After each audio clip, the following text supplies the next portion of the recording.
What's up, you guys? Sean Ross Sapp here for the Fightful.com podcast. Technically, October 9th edition. We're talking UFC 204, WWE Network, all kinds of stuff tonight. We will lead with the WWE Network, even though the UFC 204 situation, obviously much bigger. But Showdown Joe is en route, so we will be talking to him shortly. He'll be here very soon. We are brought to you by DraftBeast.com, Trig Tent, and On It. Guys, if you want a different kind of election coverage, go check out Trig Tent, a great supporter of the Fightful.com podcast. Also, check out On It. Go to our podcast page, newly revamped, even though our tech team misspelled my name. That's going to be changed soon. Go open up any of those podcast pages. Click that big blue On It link. You'll get great supplements. Apparel, equipment used by Seth Rollins, Cesaro, Bailey, Adam Cole, CM Punk, all kinds of people. Sheamus, Roman Reigns, DDP, Steve Austin, Rose Namajunas, Ian McCall, Tim Kennedy, Joseph Benavidez, everybody. You can get everything from their great kettlebells to New Mood, which I personally use before I go to sleep. It has really improved my sleep cycle. Alpha Brain, I love it. My favorite supplement in the world. Helps me stay focused, something that I always had trouble with in school. So Alpha Brain really helps. Also, DraftBeast.com, guys. Go there. Have the most fun you will ever have playing DraftBeast.com. So we'll get into this UFC 204 show as soon as Showdown Joe gets here. But I'll talk a little bit about this WWE Network situation. So Dave Meltzer, the Wrestling Observer, reported that there may be a new tiered system to the WWE Network. This has been rumored for a while. Actually, our own Brandon Howard got a quote from George Barrios from it regarding it, I think a few months ago. There are going to be 4 tiers, allegedly. There's a free tier. It'll allow you to watch all video clips less than 5 minutes each. You can access all the content in the video archive, including live events 30 days after they air, up to 5 hours a month. You get access to the 24/7 stream, except for live pay-per-views, NXT, and the Cruiserweight Classic. You will have to sit through commercials, and you can watch on all devices. There is a $4.99 tier, which is only available on phone and tablets. You get all of those things in which we mentioned. It gives you the big 4 pay-per-view events: Survivor Series, Royal Rumble, WrestleMania, SummerSlam. You can watch pre-recorded NXT events, and you get access to, as I mentioned, the aforementioned things. The video archive isn't limited to 5 hours, though. You get the $9.99 tier, which is what the WWE Network is now. Pay-per-views, TakeOver, NXT, Cruiserweight Classic, the video archive, things of that nature. There will be limited commercials, though. There are limited commercials right now, but there will be limited commercials that says on the new $9.99 plan. Now, this hasn't went into effect. It isn't official, anything of that nature. Then there's a 4th plan for $14.99. It gets you everything that the standard WWE Network today gives you, plus access to independent wrestling content.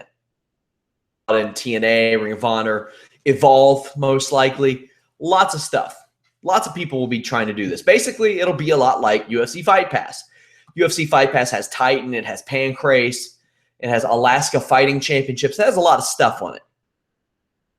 So that would be the tiered situation. Also, you get you can watch on all devices with the $9.99 and $14.99 plan. It's not limited to phone and tablet only. Also, guys, we'll be bringing you updates from the UFC 204 pressers as well. You can enjoy fan perks such as early event ticket access, offline content downloads, Hall of Fame voting, which we'll talk about too, small group online chat, second screen content, invites to exclusive in-person VIP meetups. Now, the one that stands out is the Hall of Fame voting. That's weird because then they can't control who goes in and who doesn't. Or maybe they can. Maybe they can do it like a lot of websites where you say, does this person belong in the Hall of Fame? Because we're thinking about inducting them. Man, that would be weird. You got Coco Beware in there. Now, granted, I love me some early Coco Beware when he was Stagger Lee and he was just killing jobbers. I love it. I do, but Hall of Famer, I don't know. A couple of people in there probably shouldn't be. So this obviously adds fuel to the speculation that WWE is interested in the ROH and TNA libraries, especially because the image that was put out, it was actually created by a guy on Reddit, and it mentions those two.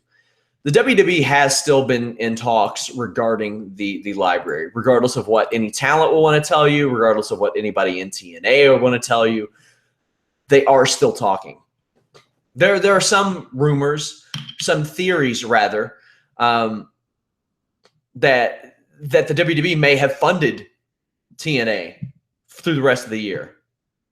I don't know that to be true, but they got their payment. By the way, keep hearing crazy stuff out of the TNA. They're obviously not happy having to be there during this hurricane, so lots of texting going on right now, you guys. I will say it appears everybody in TNA is safe. That's good news. That's really great news. This Hall of Fame voting thing, a little weird. Also, Cruiserweight Classic, a weekly TV show. What do y'all think about that? Let us know in the comments section. The weekly Cruiserweight Classic show, I got to be honest. After the first couple of weeks, I stopped watching it. Not out of not because I didn't like the show or anything like that. It's just there's so much wrestling to watch a week. There's 3 hours of Raw, 2 hours of SmackDown, another hour of NXT, 2 hours of TNA if you're doing that. You got an hour of New Japan. You have an hour of Ring of Honor. Now, usually on a Sunday these days, you have 3, maybe 4 hours of a WWE pay-per-view if you watch the pre-show. That's 14 right there. And you might have an NXT takeover. You might have, there's so much, plus, the MMA content that we watch. Adding that extra hour, man, I don't know. I'm not sure. The Cruiserweights got a better reaction last week on Raw, so maybe there's a little bit there. Maybe there's a little bit to that. Guys, go to Fightful.com. As always, we want you all to support the site. This week was our busiest week in traffic ever at Fightful.com. Still growing. Your support of the site is very important to us.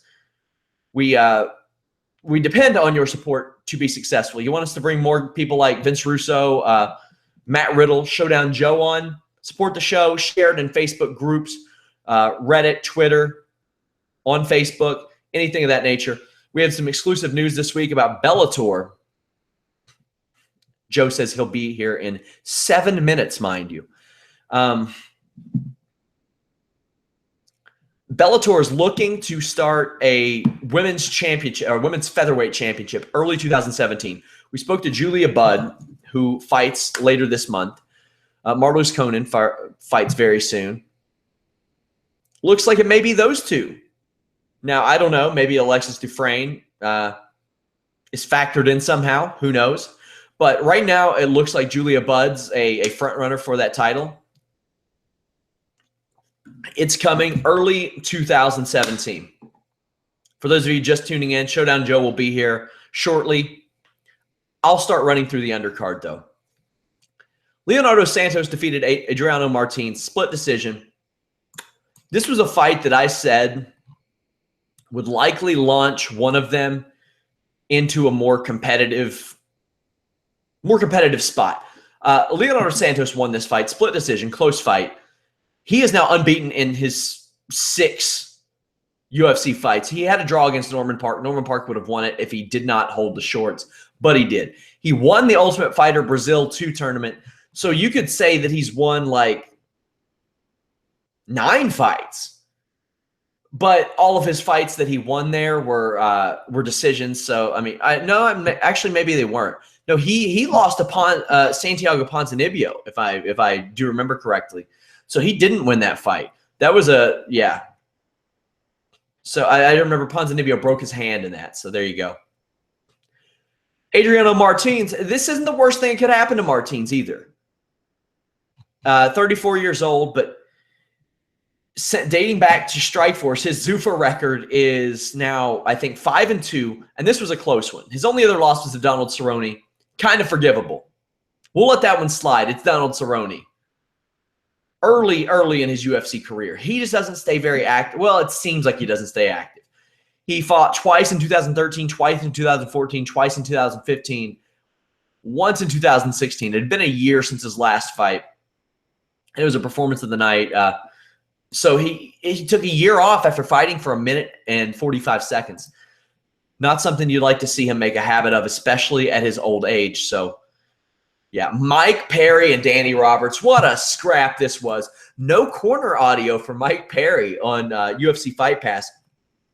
No surprise there. If you remember, Mike Perry's cornerman, Alex Nicholson, made the comments in his last fight, the derogatory comments towards Asians. And now Alex Nicholson is being investigated for a domestic incident. So that sucks. But Mike Perry and Danny Roberts, they had a great fight. This is so much fun. Mike Perry, he's a character. I'll say that much. Mike Perry is a real character. And he's got a lot of heart, an insane amount of heart in Mike Perry. Just slugging it out. He will be damned if he goes to the judges' scorecards. He just doesn't have it. I don't know that he's ever had a fight go the distance. Let me take a look here.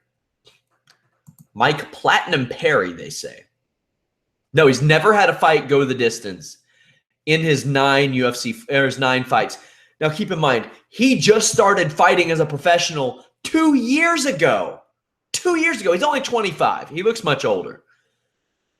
25 years old, 9-0, 2-0 in the UFC, beat Hyung-Yu Lim in his last fight. Hyung-Yu Lim, no slouch, hasn't had the easiest go of it of the last, I think, 2.5 years. He's not stayed on the winning track, has Hyung-Yu Lim. But Mike Perry looks like a real prospect in that division. Finishes people. He's exciting. He's a character. He's interesting. Obviously, you can't have things happen like what happened with his corner in that fight against Hyun-Yu Lim. So, like, once he separates himself from that and he lets his personality shine through, like, I don't know if you all saw him on the MMA Hour, but he talked about how he was just walking around with $10,000 in his pocket, and he'd never had that. And he didn't care. He's like, I'm Mike Perry. Who's going to stop me? Who's going to come take this money from me? He is a very, very interesting character. So, yeah, I'm looking forward to seeing him fight again. And I wouldn't be surprised to see him fight again soon, because he seems like a guy that just loves to get in there and fight. He fought in August 20th. So a month and a half ago he was in there. Now he'll probably have to take a little more time off than that. But he's fought 5 times over the last 11 months. So great performance from Mike Perry. Mark Diakis versus Lucas Sajewski. Okay. So Diakis, another prospect, 10-0, fought in Bama forever. Well, not forever, for a couple of years, but he's 5-0 there. Hit a shoot body slam on Sajewski, a scoop slam. I wish I could show it to you all. UFC will just smack us upside the head with the copyright, so can't do that. But he got the finish in the second round, TKO with knees and punches.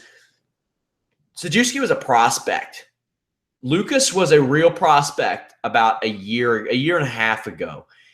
He was, I think, 23, out of Poland, and the UFC wants that Polish presence. They have it with Joanna and Carolina and all that stuff, but they don't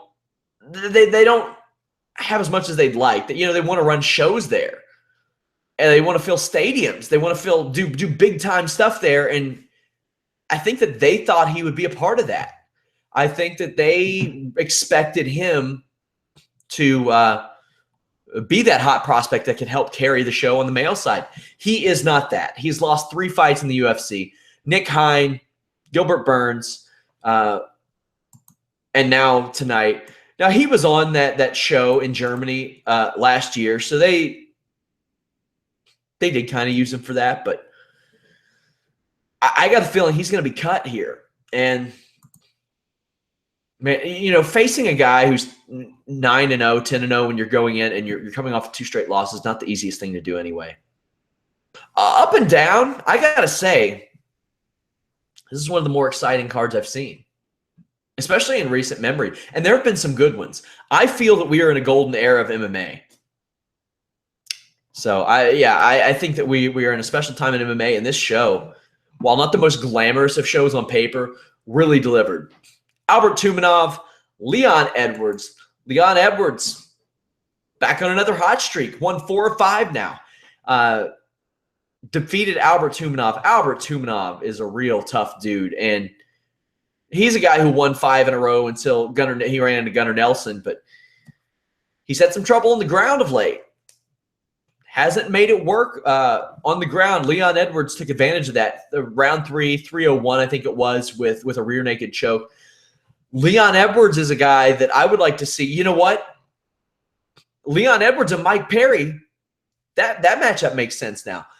Now, Leon Edwards, much more experience in the UFC than Mike Perry. He's had, I think, 6 fights, but why not? Mike Perry doesn't seem to give a damn who he fights. So why not give him a guy on the same kind of schedule as him and make it happen? Edwards, another Bama veteran. They produce some talent out of that place. I don't know if they air. I think it's Cage Warriors that airs on UFC Fight Pass, but Bama's got some real talent showing up on their cards as well. So every time you see one of these cards in England, I mean, it's filled with talent from there. Damian Stasiak, Davy Grant. Damian Stasiak was losing this fight. I thought he was down 2 rounds to nothing.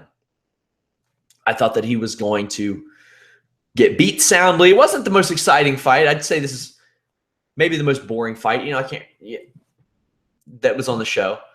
Damian Stasiak won, and he didn't use a heart punch to do it. That's a pro wrestling joke for those of you who are familiar with Stan the Man Stasiak. Yeah. Either way, Davy Grant got caught in a sick armbar. It was so nasty. And Stasiak seems to believe that it broke Grant's arm. I didn't get to see, but Grant was trying real hard to roll out of it, flip out of it, turn out of it every which way he could. It wasn't happening. And this was right smack dab in the middle of 5 straight submission finishes. So those performance of the night bonuses with 1, 2, 3, 4, 5, 6, 7, 8, 9, I think 9 finishes. That's going to be tough. That's going to be tough because you know Bisping and Henderson are getting fight of the night. There's no way anything else gets fight of the night.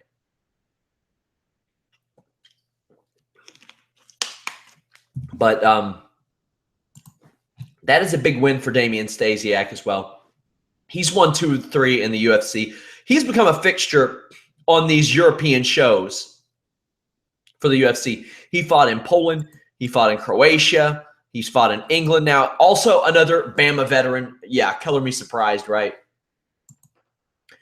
Like they are what I think that RFA and Legacy, while they're combining into LFA, Bama is in England what LFA wants to be really, really badly in America. By the way, Gerald Harris, you all hear us talking about him a lot on this podcast because it's kind of puzzling how he doesn't get UFC fights. He is fighting for Legacy in December. So hats off to him. I have an exclusive story on him, but the way that I had finished it, I got to completely redo it. I finished the story and I was like, Gerald Harris, happy ending, doesn't need fighting to be happy in life. Then he comes out of retirement. Like I halfway think that I was talking to him about it and he was like, damn, I got to get in there and fight again.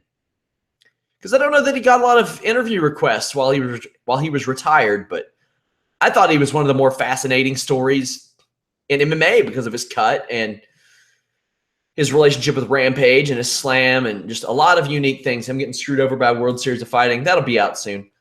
Thinking about publishing that Muhammad Hassan follow-up this week, by the way, guys. Rounding out the preliminary card, Yuri Alcantara defeated Brad Pickett. There's Showdown, Joseph. What's up, my man? How are you? We are live right now. Good stuff. Good stuff. You're going to add your lower third. There you go. So I have ran through Santos Martins, Perry Roberts. I just want to say Mike Perry's a character. He's great. Can you believe Damian Stasiak didn't win with a heart punch? Pretty much. That was a sick armbar, though. Oh my god! Like that was. I mean, that was.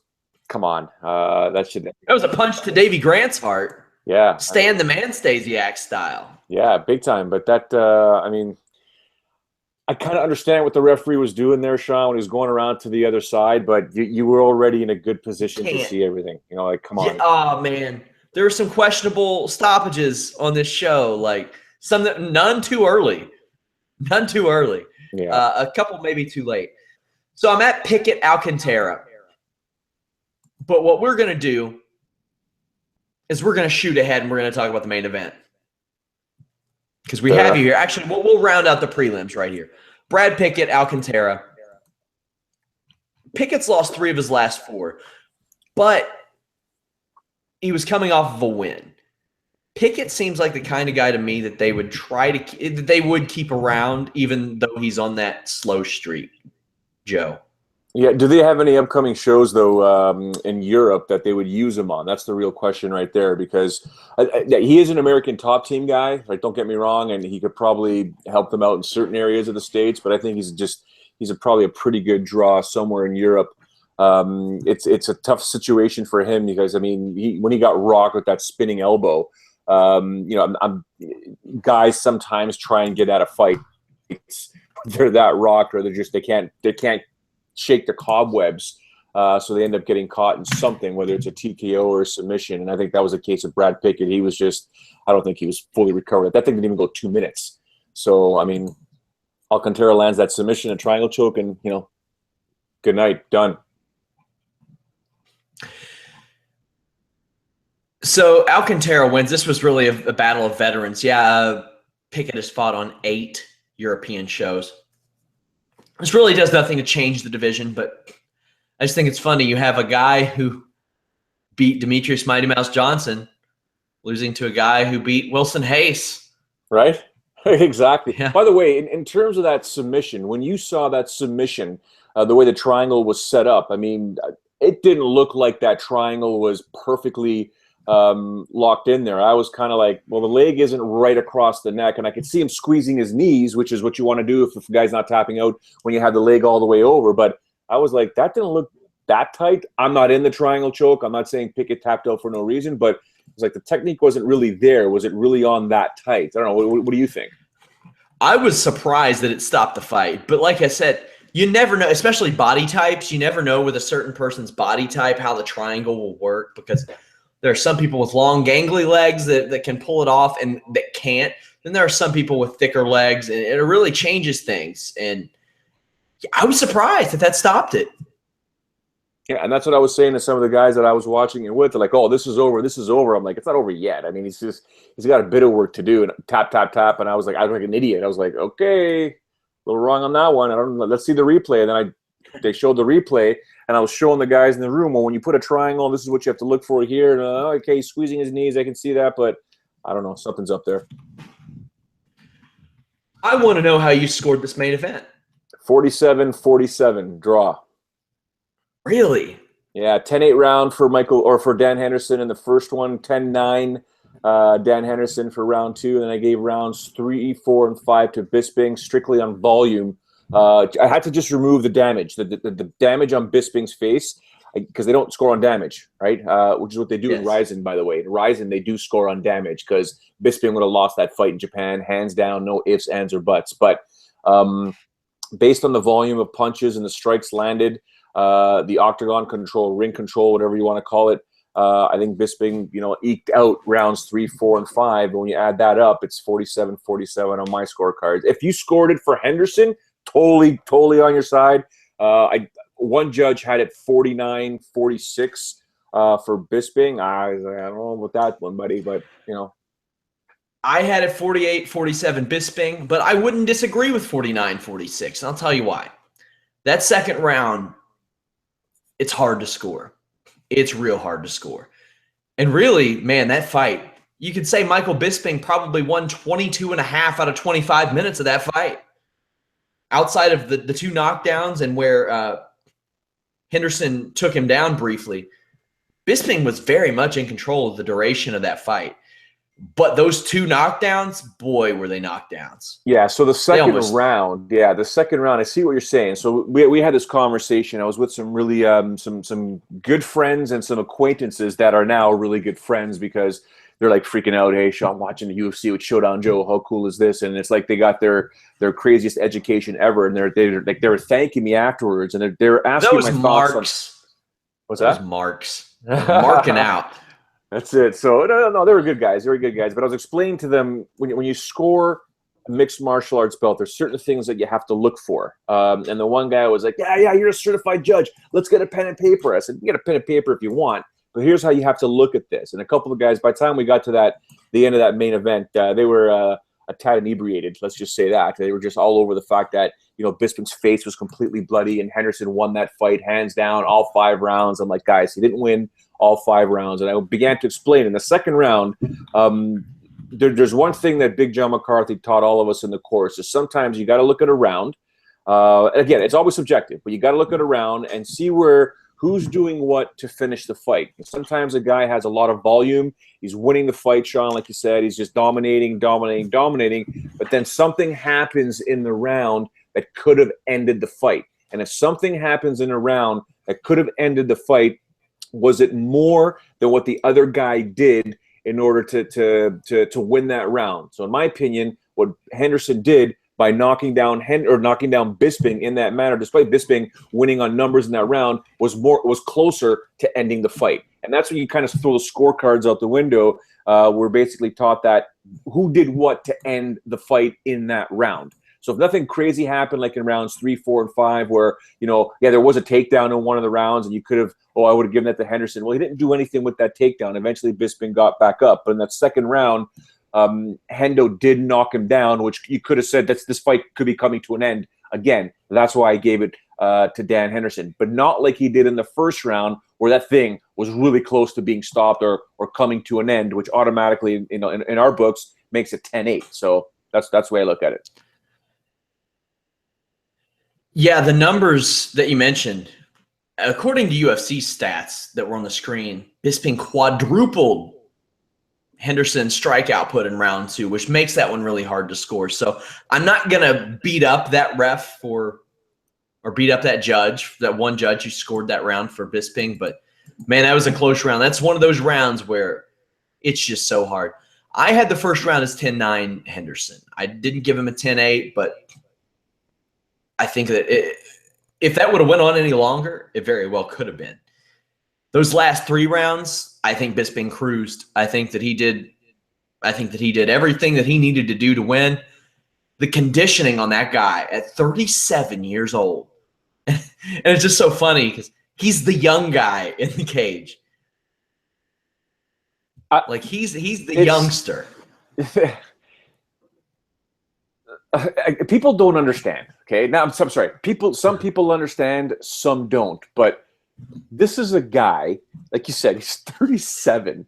To be able to compete at that pace, again, it reiterates why he's the middleweight champion of the world. I mean, this guy can go 25 minutes nonstop. He avenged the loss that obviously stung for the past, 7 years, I think it was. I mean, and he just continues to go and go. And it's a testament to his conditioning. I mean, this is a guy that's fought a few people that we could say were on TRT, that may have had other things in their system, and just keeps coming back over and over and over again. I mean, let's be honest, Sean. Did he have any business beating Luke Rockhold? Hell no. Did he have any business, despite the fact that Anderson Silva is past his prime. We all thought that Bisping's, most people thought Bisping was going to get hurt in this fight. Well, he proved everybody wrong in that. And then he goes and takes an ass whooping. Well, he did get hurt in the Silva fight. Right? But he ends up winning. Right? Yeah. And he got his ass whooped in this fight here, like big time. And look. I mean, if you didn't see this fight and you saw Yves Levine holding Michael Bisping and Dan Henderson, whose hand's going to be raised, you took one look at those two guys, you're giving that fight to Henderson. Again, he got his ass whooped, Michael Bisping, but he still comes back after almost losing the first round, getting dropped in the second round, and taking that beating and still putting on that pace. But I'll say this about Dan Henderson. I mean, if there was ever a guy that you could look at and mimic a wild animal in the jungle and just waiting for the right opportunity to pounce, he had incredible patience and just waited to the point all of us in the room were basically like, here comes, here comes H-bomb, no. And it was just you just saw him patient, waiting for that perfect opportunity. And then finally I told the guys, I said, guys, he's going to throw it the minute Bisping stops in front of him or moves to the left. And in fact, that's when he throws that punch. I go, if Bisping isn't going to do it, you should listen to my podcast with me and Sean Ross Sapp, because we said it, he'll throw the inside leg kick. And if he throws the inside left leg kick, Bisping will stop in front of him or begin to move to the right, and that's when he throws it. Lo and behold, that's what he does. It's a telltale sign. And you saw when a couple times when Henderson would land that inside left kick, Bisping immediately would back away. Immediately. Because that's what got him knocked out at UFC 100. So you got to give kudos to Dan Henderson, 46 years old, for doing what he did, and that just an amazing career. But Bisping, man, and still. Classic fight. Like as our former colleague Justin Golightly tweeted, he put a picture of a tumbleweed and he said, all the people complaining about the booking of this fight, it was awesome. It lived up to the hype. It exceeded the hype. It was fantastic. And a lot of people said, well, I don't think Bisping got his revenge. Yeah, he did. He won a fight. He defended his championship. I think he did great. He did exactly what he was supposed to do in this fight. He outlasted the guy that knocked him dead 7 years ago. He played his game, and he won his game. 7 years ago, Dan Henderson won his game. Big time. Yeah, I could have said it better myself. Now, this promo that Michael Bisping cut after the fight, hot damn! Did you hear that? Unfortunately, no. For those that don't know, it's Canadian Thanksgiving up here. So I've got family stuff today, tomorrow, and Monday. So the minute that pay-per-view was over, I was about 40 minutes from my house. I promised Sean, the minute that fight ends and I hear anything, whether it's a decision or whether there's a finish, I'm packing up my son and wife and I'm rushing home. So anything that happened after the decision, Sean, you've got to fill me in. Wait until you hear this. It was great. He says, and I quote, now pardon the language, guys. People who complained about me getting a title shot, I won 3 fights in a row. All you fucking assholes in the rest of the division. Weidman, what the hell? You lost your last fight. Rockhold, I knocked you out in 3 minutes, buddy. Yoel Romero, you're suspended for steroids. Shame on you. Jacare, you just got beat. Win a fight, get off the couch. Let's fucking do this. Damn. And he said that in about a span of 30 seconds. He eviscerated the entire division verbally in 30 seconds. And I mean, like, you sat there and you listened to it, and, you know, people say a lot of things about Bisping being the champion. But everything that the guy has said has come true. It's so weird. It's like how a lot of people thought that Conor McGregor was just talking and talking and talking. It's happening again, but it's Michael Bisping. USADA shows up, and somehow this guy gets the championship just like he said he would. Then he gets on the mic, and as he's naming off these guys, I'm like, well, he's right about that. He's right about that too. Oh, yeah, he was suspended. Oh, yeah, he did lose. Oh, damn, he means it, and it's all true. Why do I miss these things, Sean? That is great. Epic. Take a wild guess what I'm doing as soon as I sign off the air with you. Oh, you're going to check out his Octagon interview on their YouTube, which will be posted on Fightful.com. I'll check it out there. I bought the pay-per-view because I didn't know what time I was coming home. So the pay-per-view is downstairs. We call it PVR. You guys call it DVR. It is downstairs. As soon as I'm done this, I'm gonna watch that before I go to bed. That's amazing. You should have watched it on the UFC.tv gimmick. Then you would have only had to buy it once. Touche. Gotcha. Yeah, that's what I do on occasion. So, yeah, you look up and down this division. We're going to talk about Dan Henderson in a minute. Rockhold, Weidman, Jacare Romero. He just eviscerated them on the microphone. Number 5 is Vitor Belfort. He ain't going to be number 5 much longer. Anderson Silva lost. He's not won his last 5 technically. But then you have a few prospects. You have 3 names in particular that are gaining steam and interest. Robert Whitaker, Derek Brunson, Gegard Mousasi. So there are some emerging names in that division. Now let's talk about Dan Henderson. 46 years old, said it's the last time we'll see him fight live in the cage. Do you buy that? Yeah. This was the last fight on his contract. Yeah, I totally buy it. So he's a free agent now. Yeah, I mean, I can't see him going back to Scott Coker and Bellator. I think he's done. I think he realized, okay, you know what? This was my final opportunity to get the ultimate prize. He may not even think it's the ultimate prize because he's never really cared about that stuff. But this was his opportunity to finally get that UFC belt, put it around his waist. He had the Pride belts. I think he's done. I think he's going to walk away.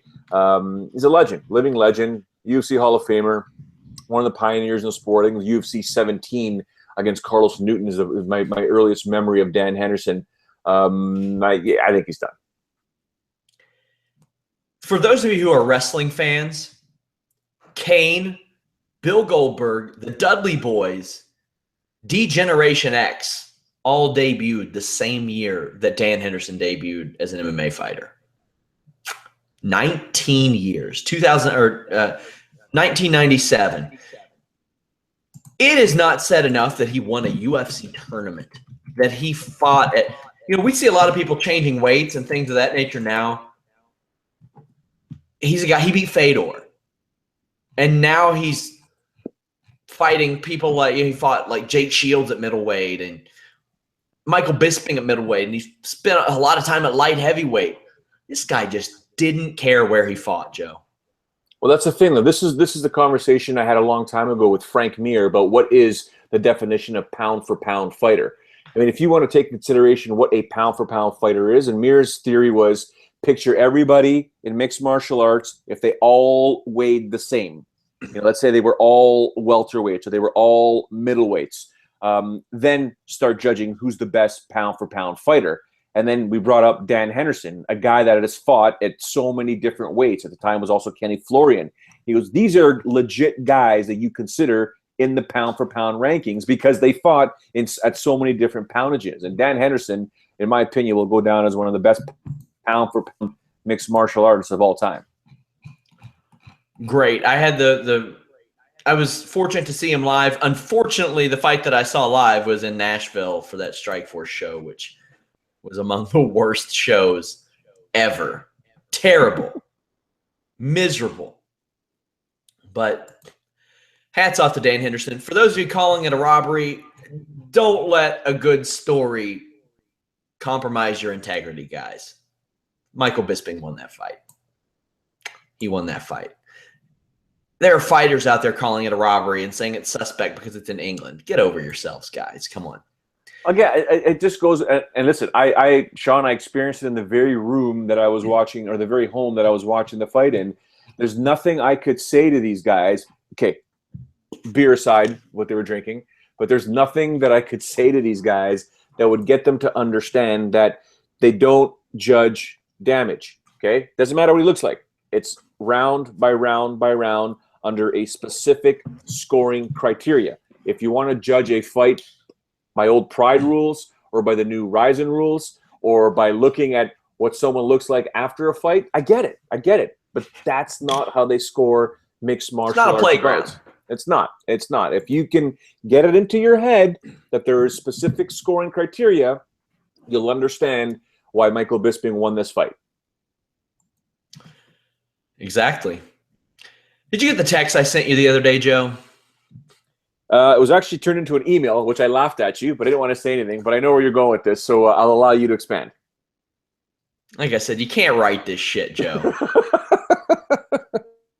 You can't. Like, my boy, Corey Cropper, is the big Nikita Krylov fan.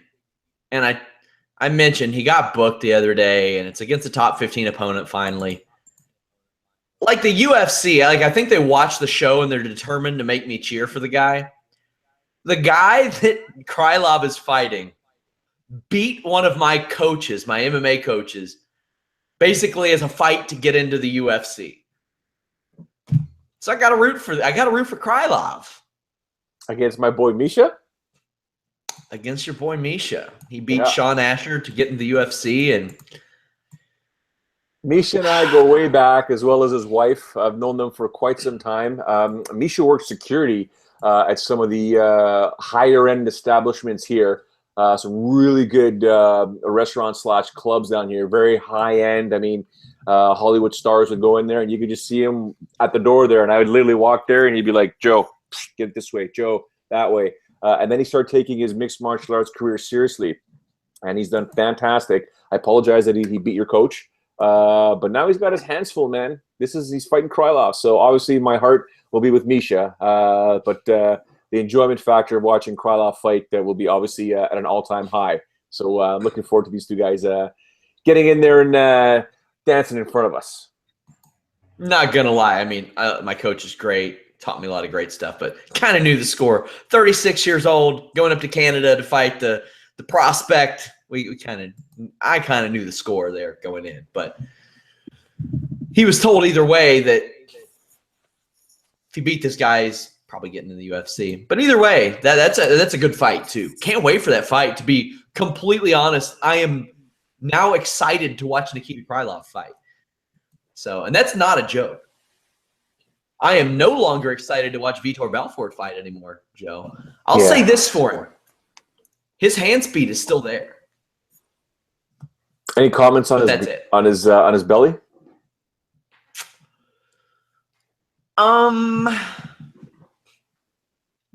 No. Because we were watching the fight going, those 3 letters are about to come out. Well, it's really 2 letters, but the TRT comments are coming out left, right, and center in that room that I was in. And I'm like, well, that's what that type of body would look like if you're not on TRT. So, but yeah, his hand speed was good.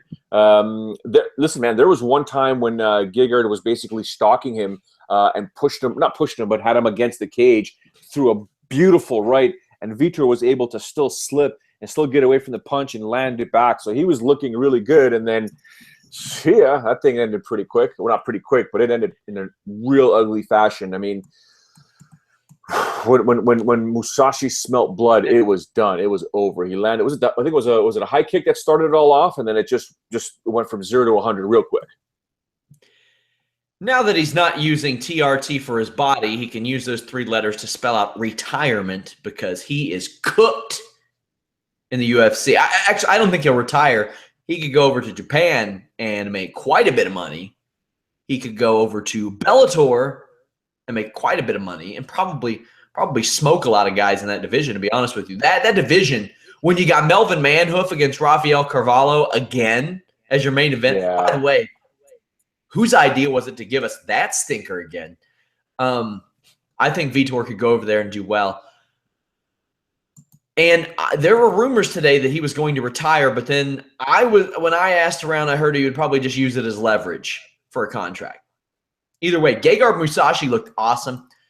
One thing about Vitor's kicks I noticed, a lot of times what he does is he will feint with his power hand and get somebody to parry or roll, and then he catches them with the kick.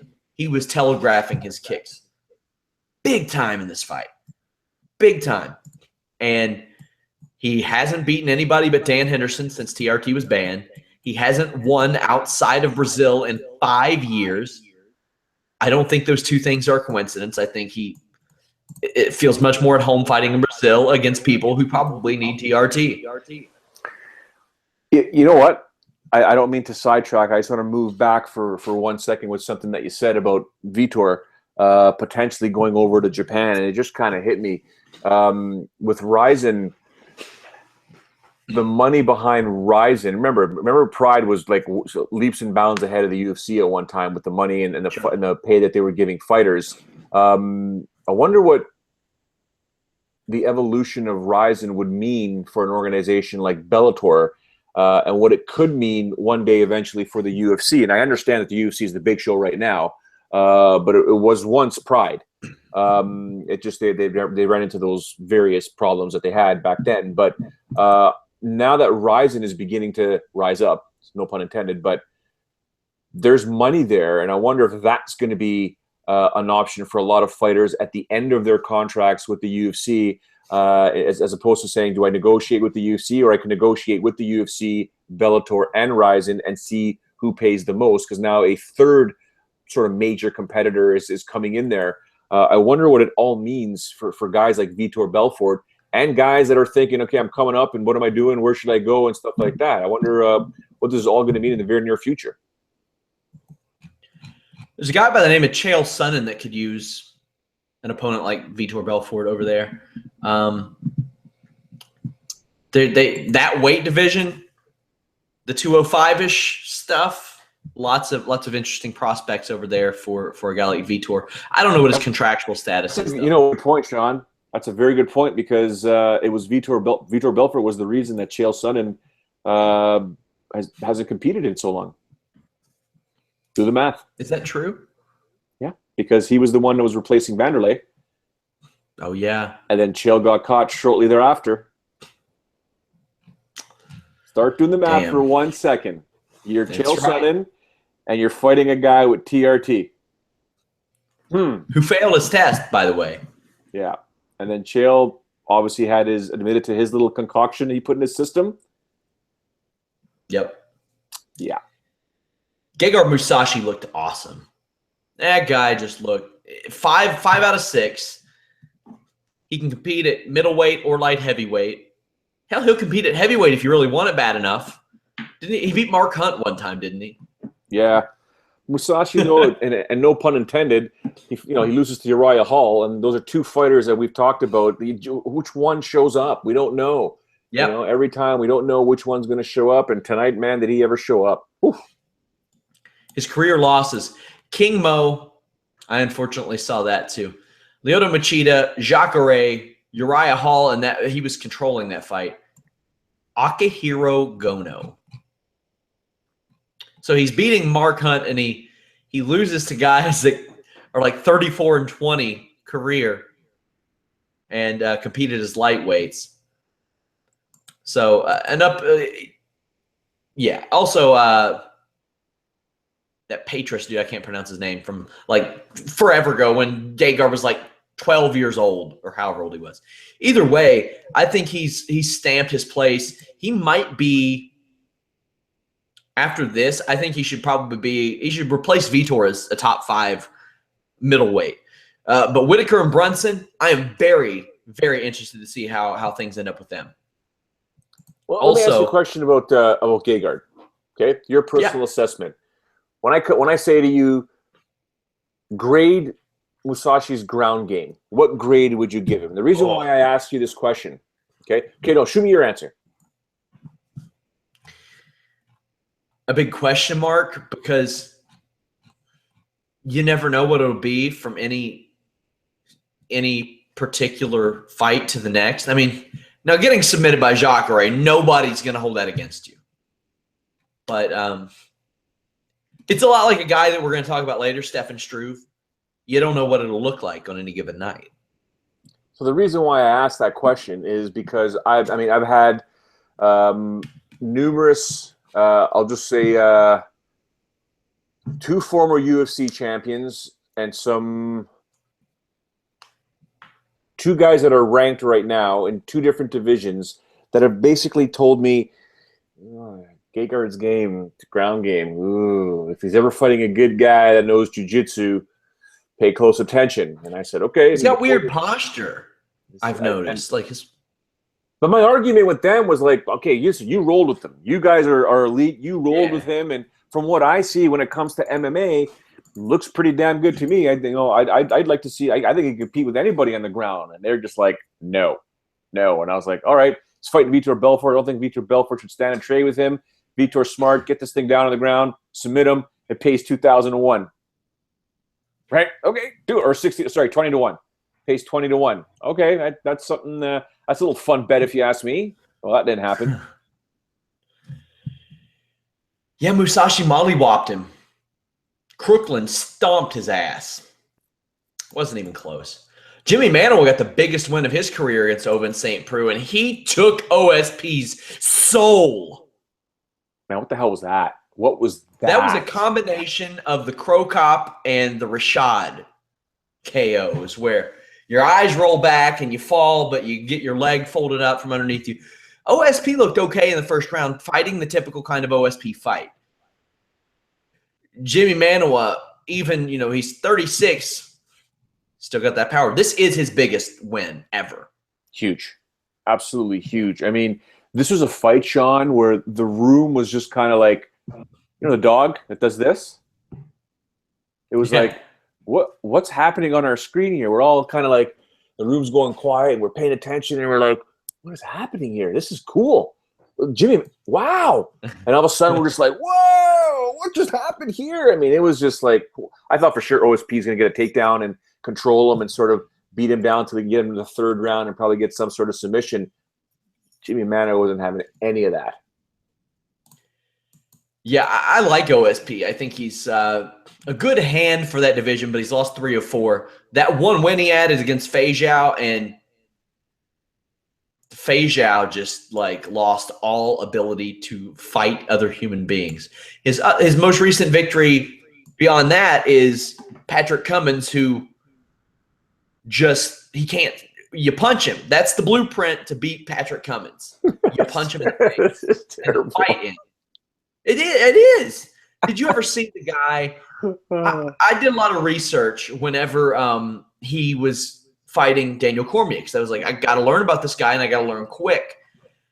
And I watched his fights, and man, it was. I feel like it was Terrell Brown or Ricky Pulu. I can't remember who it was, but it was some fat jabroni that just punched him in the face. And how you see people get punched in the face in an MMA fight, and you see how they react, and you're like, oh, that's it. That's the key. That's the secret. You just punch him in the face. As it turns out, that is Patrick Cummins' downfall, and has been 4 fights. But yeah, either way, OSP, I think he's going to bounce back. He is 33 years old, but that light heavyweight division, kind of crappy. Yeah, it still blows my mind how it was once Murderer's Row, and you had all these crazy killers from Shogun to Machida to Rampage to Rashad, all in their prime. And I guess every division has to go through this. But it's funny you mentioned that stuff about Patrick Cummins. I remember when he was announced as Daniel Cormier's opponent, my phone blew up, and they're like, dude, watch, this Cummins guy is going to crush Cormier. I'm like, what? This guy's amazing. This and that. We got boys putting money down on him. You're going to be surprised. They're going to make so much. I'm like, what? Fools. And I was like, okay. And they're like, dude, you should go on your show and let people know that he's a badass. I literally went on my show and said, based on what I'm hearing, Patrick Cummins is a legit test for Daniel Cormier. I can't say that I fully agree. No, dude, I was on national television. I was like, based on what people are telling me, we really need to be paying attention to this fight. The fight goes down, and I was like, all the guys back with one word.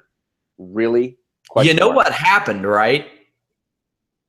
Reality? He got punched. Patrick Cummins got punched in the face. That's a good point. Okay. As it turns out. Now, people say this, and I get comments coming in, Patrick Cummins would beat you up. Hell yeah, he'd beat me up.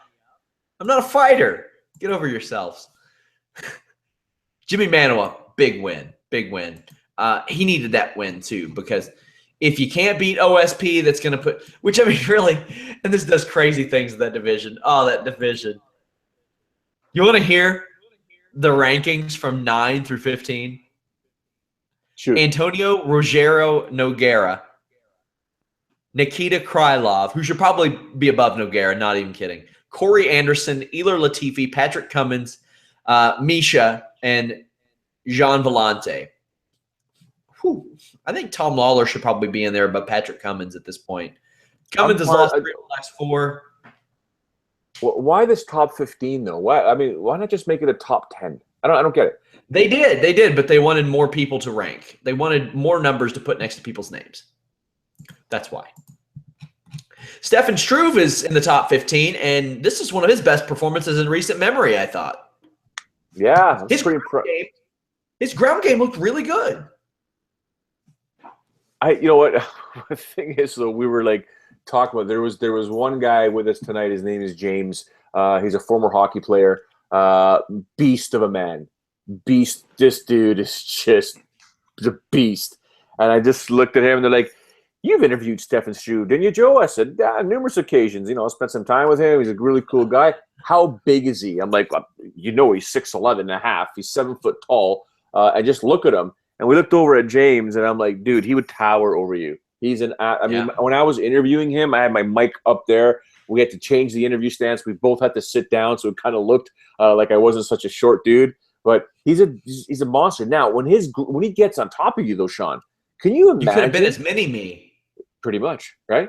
Like, I mean, let's be honest. Yeah. Well, anybody with a shaved head really could have been. Yeah, there you go. But if you think about this monster of a human being on top of you, it's not like, I mean, he's got the technique. Obviously, he pulls off this Darce choke, but it's totally different. It's, you know, we were joking around. It'd be like me rolling with my son.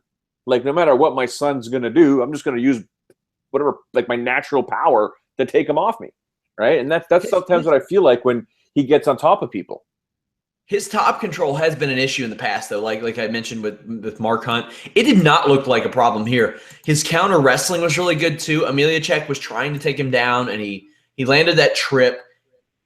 He looked real good, and this is like we've been waiting for a long time for Struve to put it together. He's 28, which is young, but we talk about MMA miles a lot. He's been fighting for 11 years. So he's been fighting since he was 17 years old. I remember he fought Christian Mpumbu, which is crazy to think, because I think Mpumbu, who beat him, by the way, fought at like 185 later in his career.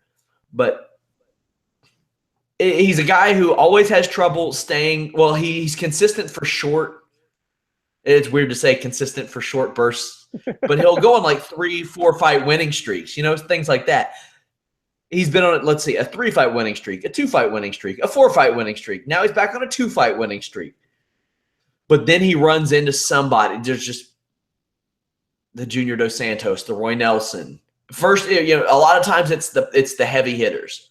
But then again, he got past Miocic, he got past LeVar Johnson. You just never know with Stefan Struve.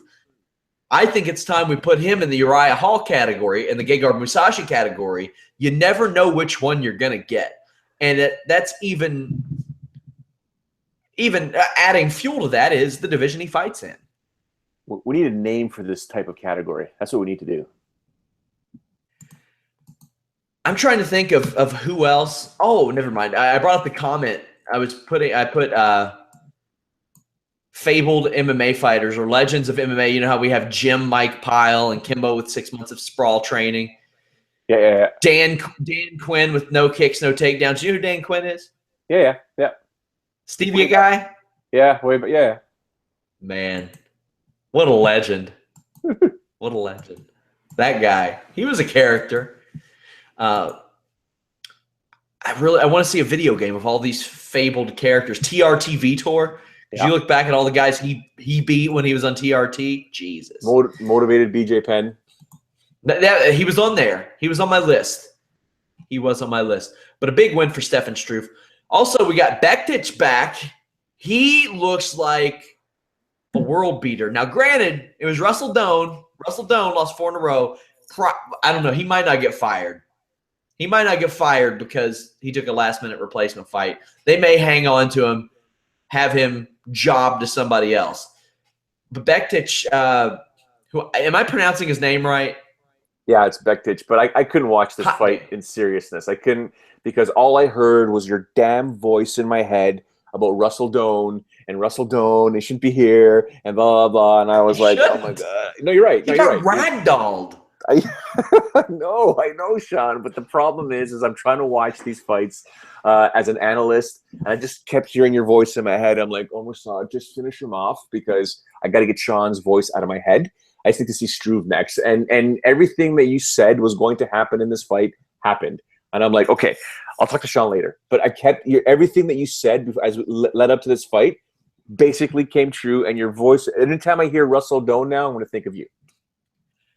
Bektic didn't even need to wait until his ACL healed to win this fight. He could have went out there with a full brace, post-op, right after ACL surgery, and beat the living shit out of Russell Doan. He could have. And that's no disrespect to Russell Doan. He's just not – they're not in the same league. And Russell Doan's a much smaller fighter. But Bektic is one of the top prospects in the world. I don't know if we can still call him a prospect. He's been fighting in the UFC for 2.5 years. He lost 1.5 years due to the ACL injury. He's won 4 fights in a row, but he looks like the real deal. I'm ready to see him get a step up in competition, though. 100%. I think it's time. Yeah, 100%. Now it's time. Now it's time to start matching him up to see where he stands, and let's see well, if Shelby's still doing the lower weight divisions. He'll still be doing it for the next little while. So, like I see, we put him up against for sure. You got to have him step up. He got this fight back. They were going to have him fight Arnold Allen, who pulled out due to an injury. And Arnold Allen was, I think, 11-1. Yeah, he's 11-1. So that would have been an okay test. But Bektic is the real deal. I like him. I think all about him. All about him. Guys, we are back tomorrow night after WWE No Mercy. That's what it is. WWE No Mercy. We're going to be covering all of that. If you just tuned in, we talked about the WWE Network possible changes that are coming up soon. Joe, what are your lasting impressions from this event? Bisping avenging that loss, and Henderson, it's the last time I think I'm ever going to see Dan Henderson compete. So, you go through all that vintage stuff in your head. But, the other thing was the fact that these poor fans in Manchester at 5 in the morning, 4 in the morning, 3 in the morning, had to endure this. And I definitely feel bad for them, but to every single one of them that were there, a Canadian giving you a massive, round of applause. Great job, guys. And thanks for showing love for the sport, because that cannot be easy. Guys, a lot of you ask where the Vince Russo and the Matt Riddle podcasts go on the weekends. If you don't see them on YouTube, they are on Fightful. The same goes with Showdown Joe's show. They are members only for the first few days on Fightful.com, absolutely free. Just register, no credit card needed, anything like that. You'll see them there. A few notes from the post-fight press scrums that they do now. Hendo said he thought the first round was a 10-8. He's going to miss competition the most. He gives Bisping respect for having the balls to stand in front of him. Mousasi says that he will be a champion under USADA. Mousasi said he would fight GSP, even though they're not going to give him that fight. He said, even Anderson, why would he risk fighting me when he can fight GSP? He says that he would beat Michael Bisping. So he's talking quite a bit. Musashi's open to fighting Brunson, Whitaker, who we mentioned. And he says that he's the favorite, even going in and fighting those guys. And says, so you tell me, is it a popularity contest? I don't quite understand that. He calls his loss against Uriah Hall a fluke, Joe. What do you think about that one? I think Musashi's amping up the game. I like it. Keep talking. I love it. Too. I love it. I love it. What else do we have here? That's really it thus far. Great night of fights. I thought it was a fantastic card. Guys, support Fightful.com. Please share the page anywhere you can. More live viewing parties at Fightful.com than anywhere. Join our comment boards. Our forums are being overhauled. We're making a lot of visual changes for you next week. Swing by the site. Check it out. Let people know about it. All kinds of breaking news, all kinds of exclusive news. I revealed that Bellator has plans to institute a women's featherweight championship early 2017. Julia Budd and I talked about it in an interview this week. Follow Showdown Joe on Twitter at Showdown Joe. Follow Fightful at Fightful Online on Twitter and Facebook. Follow me at Sean Ross Sapp. Guys, until tomorrow night, we are out.